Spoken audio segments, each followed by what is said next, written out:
माघ मास महत्तम तृतीय अध्याय। हरे कृष्णा, राधे राधे। पद्म पुराण में माघ मास के महत्तम का वर्णन करते हुए कहा गया है कि पूजा करने से भी भगवान श्री हरि को उतनी प्रसन्नता नहीं मिलती जितनी कि माघ महीने में स्नान करने मात्र से मिलती है। इसलिए सभी पापों से मुक्ति और भगवान वासुदेव की प्रीति प्राप्त करने के लिए प्रत्येक मनुष्य को माघ स्नान करना ही चाहिए। अब श्री गणेश जी और अपने गुरुदेव को याद करते हुए माघ महत्तम का तीसरा अध्याय सुनेंगे। शिव नंदन गौरी तनय प्रथम पूज्य गणराज, सकल अमंगल को हरो पूरन हो हर काज। बोलो गणेश जी महाराज की जय। गुरु ग्रंथन का सार है, गुरु है प्रभु का नाम। गुरु अध्यात्म की ज्योति है, गुरु है चारों धाम।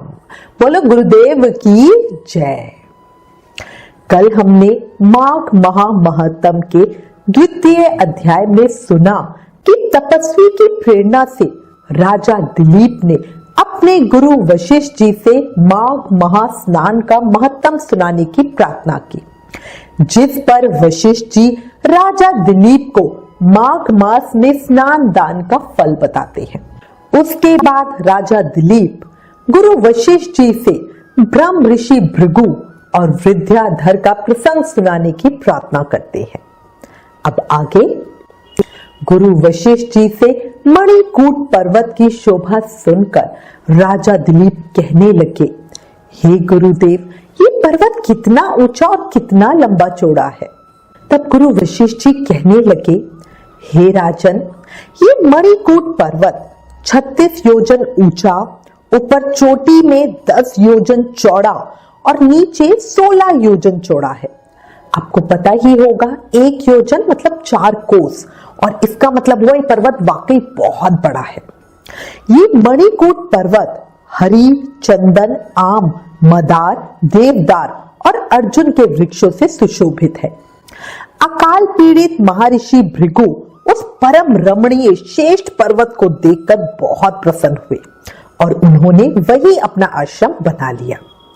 इस पर्वत की कंदराओं, वनों और उपवनों में रहते हुए सदाचारी भृगु जी ने दीर्घ काल तक भारी तपस्या की। एक समय जब महर्षि भृगु अपने आश्रम में निवास कर रहे थे, तब उनके पास विद्याधर अपनी पत्नी के साथ आया। वो पर्वत के ऊपर ही निवास करता था और वहीं से नीचे उतरकर उनके आश्रम में उनकी शरण में आया था। वे दोनों बहुत दुखी थे। दोनों ने ऋषि भृगु को प्रणाम किया और शांत खड़े हो गए। दोनों बहुत दुखी दिख रहे थे। उनकी इस अवस्था को देखकर महर्षि ने पूछा, हे पुत्र, दुख को छोड़ो और मन शांत करके मुझे बताओ, तुम दोनों इतने दुखी क्यों हो? ऋषि के प्रेम भरे शब्दों को सुनकर विद्याधर कहने लगा, हे महर्षि, मेरे दुख का कारण सुनिए।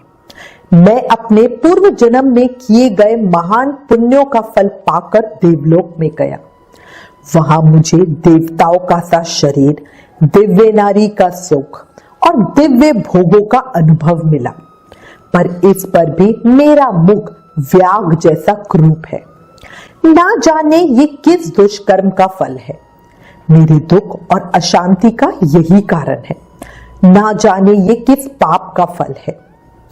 मेरे चित्त की व्याकुलता का दूसरा कारण भी सुनिए। ये मेरी कल्याणकारी पत्नी, अति रूपवती, मीठा वचन बोलने वाली, नाचने और गाने की कला में अति प्रवीण, शुद्ध चित्त वाली, सातों सुरों वाली, वीणा बजाने वाली, जिसने अपने कंठ से गाकर नारद जी को भी प्रसन्न किया है। नाना स्वरों के नाद से वीणा बजाकर कुबेर को भी प्रसन्न किया है। अनेक प्रकार के नाच ताल से शिवजी महाराज भी बहुत प्रसन्न और रोमांचित हुए। ये शील, उदारता, रूप तथा यौवन में स्वर्ग की किसी अप्सरा से कम नहीं है। कहां ऐसी चंद्रमुख स्त्री और कहां मैं व्याघ्र के मुख वाला। यही चिंता सदैव मेरे हृदय को जलाती रहती है। विद्याधर के ऐसे वचन सुनकर तीनों लोकों की भूत, भविष्य और वर्तमान की बात जानने वाले तथा दिव्य दृष्टि रखने वाले ऋषि भृगु कहने लगे, हे विद्याधर, कर्म के विचित्र फलों को प्राप्त होकर ज्ञानी पुरुष भी मोह को प्राप्त हो जाते हैं। याद रखो, मक्खी के पैर जितना विष भी प्राण ले लेता है। छोटे छोटे पापों का फल बहुत दुखदाई हो जाता है।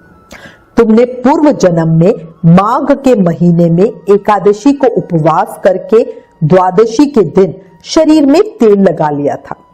इसी से तुम्हारा मुख व्याघ्र के समान हो गया है। इसी तरह पुण्यमयी एकादशी का व्रत करके द्वादशी को तेल खाने से पूर्व काल में ईला नंदन पुरुरवा को भी कुरूप शरीर की प्राप्ति हुई थी। वो हमेशा अपने कुरूप शरीर को देखकर बहुत दुखी होता रहता था।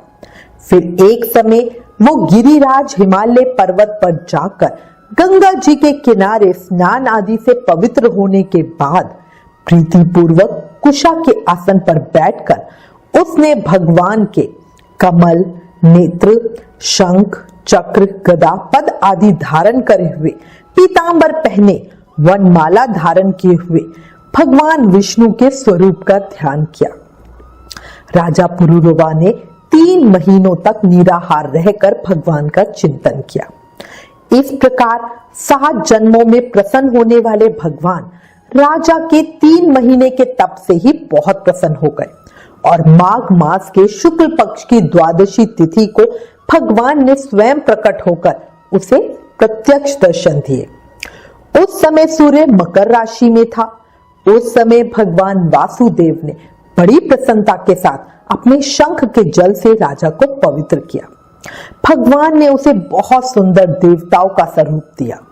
उसका रूप इतना मनोहर था जिसको देखकर उर्वशी भी उसकी तरफ आकर्षित हो गई और उसने राजा पुरुरवा को पति रूप में प्राप्त करने की इच्छा की। इस प्रकार राजा पुरुरवा भगवान से वरदान पाकर धन्य होकर अपने नगर को वापस लौट आए। इसके बाद महर्षि भृगु कहने लगे, हे विद्याधर, कर्म की गति ऐसी ही है, इसलिए तुम क्यों दुखी होते हो? यदि तुम अपना ये राक्षसी रूप छोड़ना चाहते हो तो मेरा कहना मानकर जल्दी ही पापों को नष्ट करने वाली मणिकूट नदी के जल में माघ मास में स्नान करो, जहां पर ऋषि सिद्ध देवता निवास करते हैं। माघ स्नान पुराने पापों का नाश करने वाला स्नान है। तुम्हारे भाग्य से माघ मास जल्दी ही आने वाला है। आज से 5 दिन के बाद ही माघ मास शुरू हो जाएगा। अब मैं इसकी विधि बताता हूं, ध्यान से सुनो। तुम पौष के शुक्ल पक्ष की एकादशी से ही इस व्रत को प्रारंभ करो। भूमि पर सोना और 1 महीने तक निराहार रहकर तीनों समय स्नान करना। सब भोगों को त्याग कर तीनों समय भगवान विष्णु का पूजन करना। हे विद्याधर, जिस दिन माघ शुक्ल एकादशी आएगी उस दिन तक तुम्हारे सारे पाप जलकर भस्म हो जाएंगे। फिर द्वादशी के पवित्र दिन पर मैं आप भी मंत्र जल से अभिषेक करके तुम्हारा मुख कामदेव के समान सुंदर कर दूंगा। फिर देव मुख होकर तुम अपनी पत्नी के साथ सदा सुखपूर्वक रहना। हे विद्याधर, याद रखो, माघ के स्नान से सभी तरह की विपत्तियों का नाश होता है और माघ के स्नान से सब पाप भी नष्ट हो जाते हैं। माघ सब व्रतों से बढ़कर है तथा ये सब प्रकार के दानों का फल प्रदान करने वाला है। पुष्कर, कुरुक्षेत्र, प्रयाग तथा गंगा सागर संगम आदि प्रदेशों में 10 वर्षों तक शौच, संतोष आदि नियमों का पालन करने से जो फल मिलता है वो माघ के महीने में 3 दिन तक प्रातः स्नान करने से ही मिल जाता है। जिस मनुष्य के मन में दीर्घ काल तक स्वर्गलोक के भोग भोगने की अभिलाषा हो, उन्हें सूर्य के मकर राशि पर रहते समय जहां कहीं भी जल मिले प्रातः काल स्नान करना चाहिए। दरिद्रता, पाप और दुर्भाग्य रूपी कीचड़ को धोने के लिए माघ स्नान के सिवा दूसरा कोई सरल उपाय नहीं है। जैसे कामधेनु और चिंतामणि हमेशा मनोवांछित भोग देती है, उसी तरह माघ स्नान सब मनोरथों को पूरा करता है। पाप दरिद्रता से बचने के लिए मनुष्य को सदा यत्न से माघ मास का स्नान करना चाहिए। स्नान करने वाला इस लोक तथा परलोक में सदा ही सुख पाता है। भृगु जी के ये वचन सुनकर विद्याधर उसी आश्रम पर ठहर गया और माघ मास में ऋषि भृगु जी के साथ ही उसने विधि पूर्वक मणिकूट नदी में पत्नी सहित स्नान किया। महर्षि भृगु जी की कृपा से विद्याधर ने अपना मनोरथ प्राप्त कर लिया। फिर वो देवमुख होकर मणि पर्वत पर अपनी पत्नी के साथ आनंद पूर्वक रहने लगा। ऋषि भृगु जी भी नियम की समाप्ति पर शिष्यों सहित ईवा नदी के तट पर आ गए। वशिष्ठ जी कहने लगे, हे राजा दिलीप, महर्षि भृगु जी के द्वारा विद्याधर के प्रति कहा हुआ ये माघ महत्तम संपूर्ण भुवन का सार है। जो प्रतिदिन इस माघ महत्तम का श्रवण करता है वो देवताओं की भांति समस्त सुंदर भोगों को प्राप्त कर लेता है। माघ महामहत्तम अध्याय 3 समाप्त। कल माघ महामहत्तम के अध्याय 4 में आगे की कथा सुनेंगे। एक जानकारी बताना चाहूंगी, याद रखना माघ महा एकादशी के अगले दिन मतलब द्वादशी पर ना तो तेल लगाना है ना तेल खाना है, शरीर पर भी तेल नहीं लगाएंगे। माघ महीने की दोनों एकादशियों पर इस नियम का सख्ती से पालन करें। अंत में एक बात कहूंगी, जब आपको पता है ये जीवन क्षणभंगुर है, अभी है और अभी नहीं, और जब हमें ये भी पता है कि अगली घड़ी का हमें कुछ पता नहीं कि क्या हो जाए और क्या नहीं, तो फिर हम किस चीज का इंतजार कर रहे हैं? क्यों ना इस शरीर का उपयोग करके अभी अपने कर्म बंधनों से मुक्ति पा ली जाए। और इसका सबसे सरल सबसे आसान रास्ता है नाम जाप करना। शास्त्रों में कहा है ना, कलयुग केवल नाम आधारा। सिर्फ नाम जाप करके भक्ति, प्रेम, मुक्ति, शक्ति सब पाया जा सकता है। इसलिए प्रेम से, मन से, भाव से हर सांस के साथ जाप करें और कहते रहें, हरे कृष्ण कृष्ण कृष्ण हरे हरे, हरे Ram Ram Ram Hare Hare. Please in videos को अधिक से अधिक शेयर करके शास्त्रों का ज्यादा से ज्यादा प्रचार करें। ये भी एक सेवा है। राधे राधे।